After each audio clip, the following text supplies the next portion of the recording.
இவ்வளோ ஒரு கம்பீரமான ஒரு கதாநாயகன் தமிழ் சினிமா கிடச்சிருக்காரு. ரொம்ப சந்தோஷமாக இருக்குது. வளர்ந்து வாங்க. ரமணா 2 எடுப்போம்.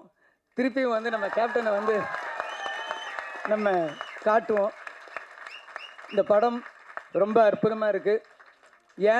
யானை வச்சு பண்ணியிருக்காரு. யானையும் ஒரு சிங்கமும் நடித்த மாதிரி தான் இருந்துச்சு எனக்கு பார்க்கும்போது.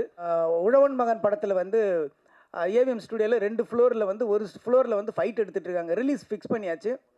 ஒரு ஃப்ளோரில் வந்து ஃபைட் எடுத்துகிட்டு இருக்காங்க. இன்னொரு ஃப்ளோரில் வந்து சாங் எடுத்துகிட்டு இருக்காங்க. ஸோ இங்கே ஒரு யூனிட், இங்கே ஒரு யூனிட் இருக்குது.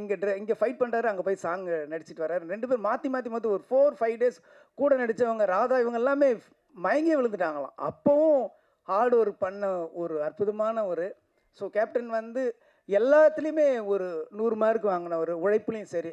நீங்கள் வந்து கேப்டனை வந்து வீட்டில் பார்த்துருப்பீங்க. நாங்கள் பக்கத்தில் செட்லேயே பார்த்துருக்கோம்.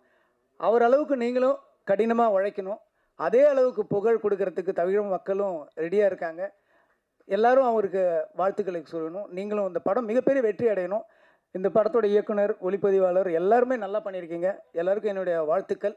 படம் மிகப்பெரிய வெற்றி அடையணும்னு சொல்லி நான் இறைவனையும் கேப்டன் அவர்களையும் வேண்டிக் கொள்கிறேன். நன்றி.